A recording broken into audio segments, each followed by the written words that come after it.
Hello, my Aloha tribe, and welcome to the Aloha Perspective, where you get a little bit of something and a whole lot of everything. Happy Wednesday. It is Wednesday. It is hump day. And of course, I forgot what day it was already. Shocker. Shocker, shocker, shocker. Anyways, alright. You know, the funny thing is, I wake up every morning knowing what day it is, but I know, I look so tired. Why am I so tired? Anyways, I think my soul is just exhausted from the state of the country right now. But anyway, here we are. Here I am. I'll wait for a few people to come on. And then, nothing like the first water in the morning, right? So anyways, yeah, I'm sorry. My brain is just kind of everywhere. I even forgot to put my brace back on. Okay. Morning, kitten. Meow. She's having nothing to do with me. Pixel. Hi. I see one eye glowing. Come here. Hi. Come here.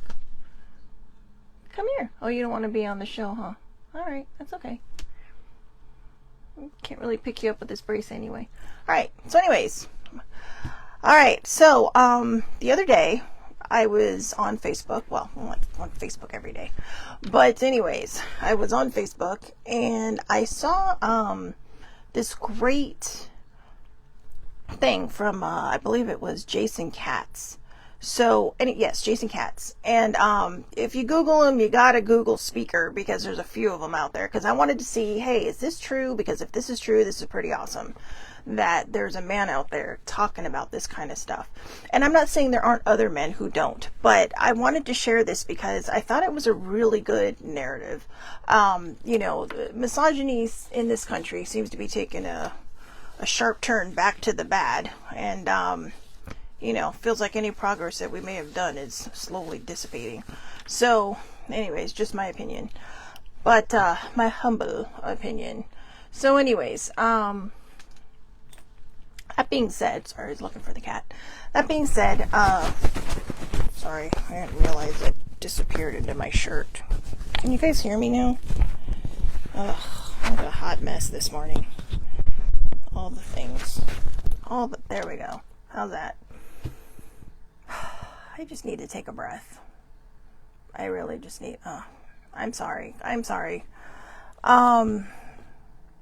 If you can just give me a moment. Good morning, Muddy. Good morning, Muddy. Alright, anyways, Jason Katz was talking about this stuff, and I saw it on Facebook, so I Googled it, and I found actually found the YouTube, or the TED Talk that he did. And so I will post that in the comments on Facebook when I'm done. And remember, all the lives are public, so if you do have a Facebook account, you can find the link in there. I suppose I can put the link in the YouTube one as well. So, yeah, I'm sorry, Muddy. I know we're both low vibing today. And, you know, it would be one thing if it was my mental health. But it's just, right now, okay, I'm going to try to go not off. I'm going to try to stay on topic. All right. So anyway, I'm just going to read this. Okay. It is Self-Care Wednesday. And I think this is important for a lot of people to hear. So it's a bit of a long read. So I just, you know, hang in there and we can talk about it after. So from Forgotten History on Facebook, they're the ones who wrote this out. Attached is Jason Katz's TED Talk. Well, it was parts of his TED Talk. I don't know that it was actually his TED Talk. I thought it was, but then it went in different directions. So this was a talk he had because he is a motivational speaker as well. And he runs leadership courses, not sensitivity courses. So I'm going to preface it with that. He said, after one of his talks, a woman came up to him and he said, tried to throw her by saying, oh, so, you know, you take all these military people and you give them sensitivity training. And he says, no, I give them leadership training. And he says, it might have sounded a little, you know, like cocky the way he said it. I don't think he used the word cocky, but I don't blame him. And I don't think it did at all. I think exactly what he said was exactly what it was. We may call it sensitivity training, but really it's leadership training. It's teaching people how to treat other people, and somehow we seem to be lacking in that area as of late. So, oh, there. Now I look a little more alive. Anyways, so this is from that talk. It's about violence against women. Violence against women is a men's issue. Violence against women is a men's issue. The room was filled with men of influence, college administrators, coaches, student leaders, men responsible for shaping young lives. Jason Katz stood at the front, invited to speak about preventing violence against women. Most of the audience expected familiar advice, respect, awareness, maybe a checklist of good behavior.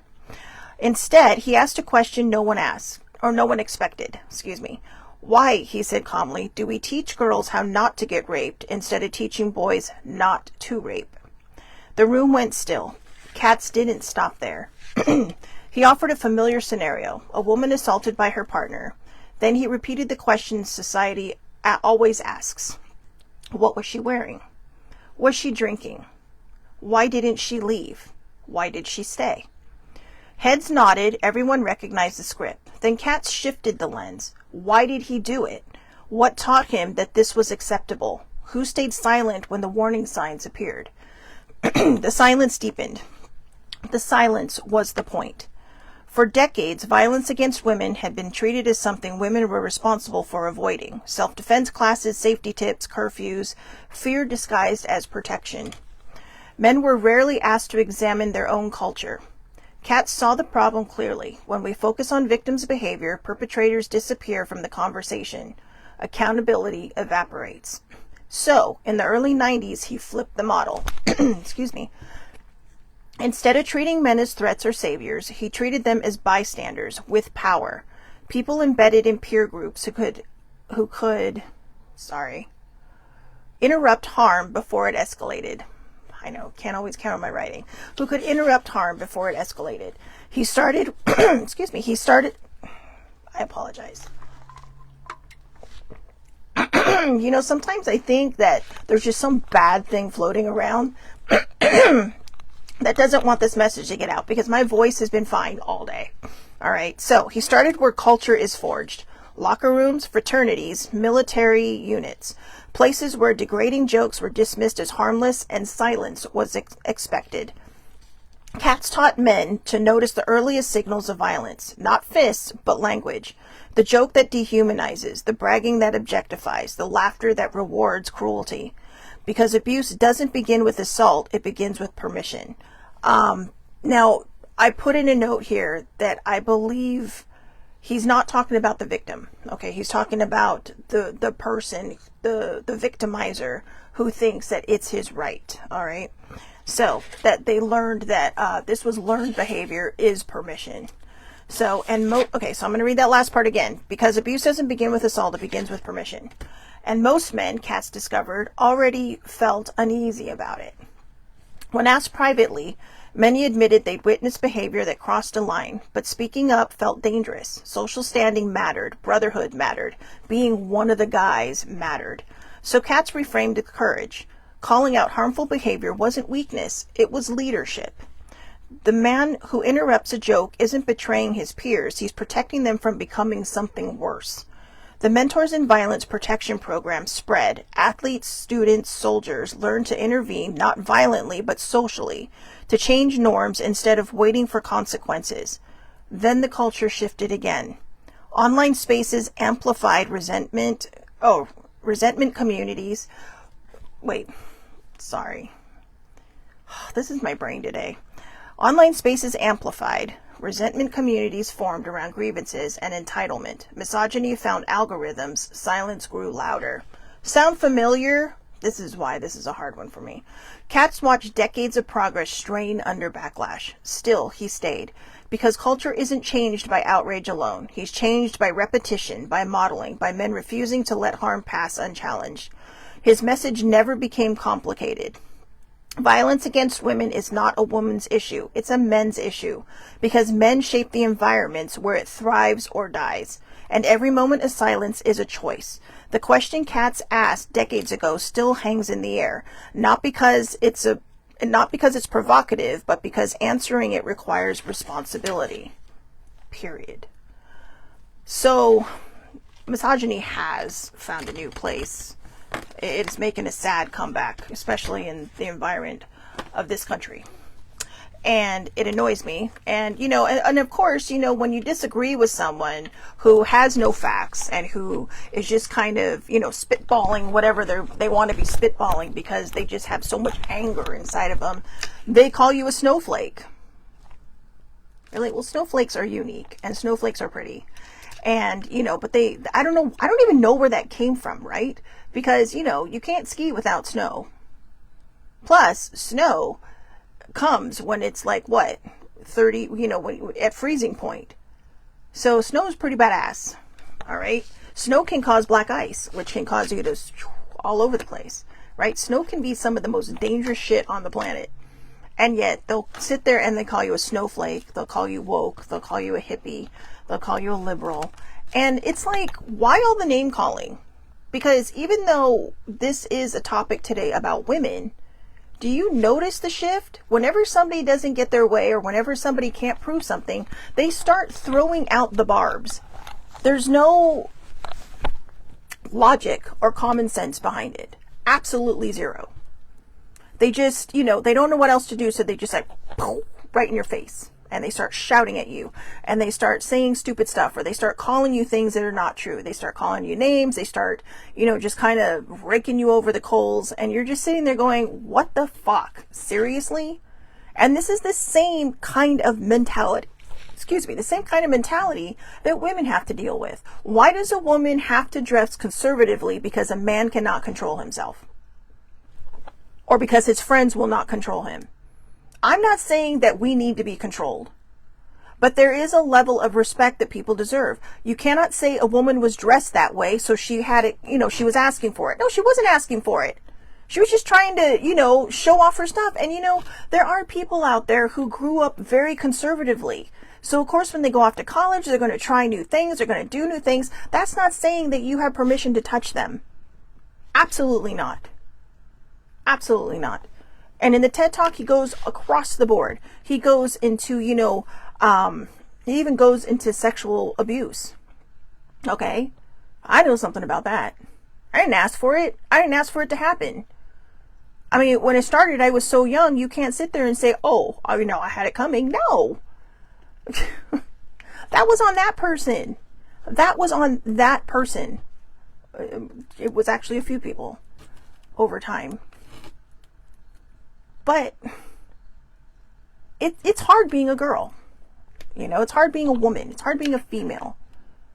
And I don't mean around the men who are respectful and kind. I have a girl dad. I have a total girl dad. This is the guy that when I brought my very first boyfriend home, he put a bat next to the door. And when my boyfriend asked, was that for me? And I said, my dad's just trying to intimidate you because I'm his only kid. And, I'm kind of, I'll say it. I'm like a daddy's girl. In a way. But anyway, but yeah, it's gross. It is absolutely gross. And we got to be better. We absolutely have to be better. And to all the men out there, thank you. But he does talk about that too. He talks about the savior complex, the hero complex. But he says, it's sad that we have to divide them into two when we should just all be respectful of one another, period, across the board. No matter what your gender is, no matter how you identify, no matter what color you are. We should all be showing respect to one another. But that doesn't always happen, does it? No, it does not. Because you have those people out there who think that you are giving them permission to, because they're a dude. Okay? Not a gentleman, not a man, just a dude. All right? And I can't even say that because I know we use that as a slang sometimes. But just some clown out there thinking that, blah, blah, blah. Seriously. And I'm not going to say women are always innocent in this. Women can be a little sketchy with the comments and the jokes too. All right. So I'm not going to say that they're innocent, but 9 times out of 10, you will find that it's, It's a very, and I do know, okay, I'm going to be fair on this. I do know that men are abused by women. There are some men out there who are abused by women. But he's not talking about that. And while that should be a subject, because, you know, that is not right either, ladies out there. We have to try to figure out why. Now, there are some people who will do this because they're a hurt person that hurt people, right? They're a hurt person that hurt people. And maybe they had some trauma in their life. Maybe they had something going on in their life. But then there's also those people that are just taught the misogyny. And those are the people that I'm focusing on. The ones who grow up, who watch their, you know, like, who will listen to, you know, just I don't know. I can't even verbalize it. It's just so icky. But, you know, I'm not stupid, okay? I know there are bad people of every gender, all right, in everything. But that's not the majority. That's not the majority. If you hear someone telling a stupid joke that's not funny, then say something. You know, he talks about in his TED Talk about how somebody came up to him. I believe it was part of the TED Talk, but somebody came up to him and said, well, you know, how do I do this? And he's like, well, just, you know, I'm kind of paraphrasing all this, but it was basically saying, you know, that could be my sister you're talking about. That could be my mom you're talking about. That could be your sister you're talking about. And it's like, I get it. You know, we all tell these off-color jokes, and I'm not saying they're right. And, you know, even now, you know, as I've learned to heal and everything, I find them kind of like, But again, it's not sensitivity, it's leadership. I mean, there are some jokes that are funny, and there are some that just cross the line that should not cross that line. You know, and you know those kind of jokes. The jokes where, you know, they're talking about violating someone, or they think it's funny, or, you know, they laugh because, oh, did you hear about the news the other day, and that, you know, she probably had to come in and blah, blah, blah. She was probably drinking too much and yada, yada, yada. And seriously, what? If a woman's drinking too much, that doesn't give you permission to, you know, violate her. And if she's too drunk to consent, that doesn't mean she's giving you consent. And you should know better. Sorry. Sibling and I have been in a virtual waiting room for to register for tickets for the Olympics in 2028. So I had to take my brace off because I can't type with it. But it's coming up. It's coming up. My little pink line is getting towards the end. But anyways, oh God, it hurts. But anyways, yeah, I'm not sure how much more I can say on this, because I tend to get so angry about it that I can't even see straight. All right. And I obviously cannot articulate the words in a way that is fitting for this show, because I want it to be a perspective, right? I want it to be an Aloha perspective, which is like coming from a good place to kind of shine a light. But I did want to shine a light on that, because, you know, it goes all the way back to that movie that Jodie Foster did. Crap, I can't remember the name of it. The Accused. And, you know, yeah, she was being provocative. Yeah, she was drunk, but she wasn't asking for men to rape her. And, you know, it became a big case. It was based on a true story. And then they'll sit there and say, well, she was asking for it. She was dancing all provocatively. It's like, that does not give you permission. Okay? Use your common sense. If she's drunk, then protect her. Don't step over the line. Hello? Have some common sense. That's really all it is common sense. And we can't even say it's upbringing, because sometimes it's not. Sometimes it's like it says in this. They want so badly to fit in. They want so badly to be one of the guys that they'll just go along with it, whether it's right or wrong. And a lot of them will end up living with that. You know, or you have these people, well, I was in college, I didn't know any better. But seriously, okay? I know they talk about your brain not being fully formed until your 20s, but come on. It's common sense. If you had a sibling or a cousin or a mother, would you want someone to say, oh, well, you know what, I was in college? That would probably piss you off, because that is the lamest excuse in the world. Or I was drunk, we were at a party, I thought she wanted it. Please. Please, just stop, because you're only embarrassing yourself. Maybe not in front of your friends, but if it ever comes to trial, yeah. But then I think what's even more gross is when you have somebody who, all right, hold on, guys, this is the magic moment. Oh, put me back. What is happening? I'm sorry, you're doing this with me real time. Okay. All right. Okay.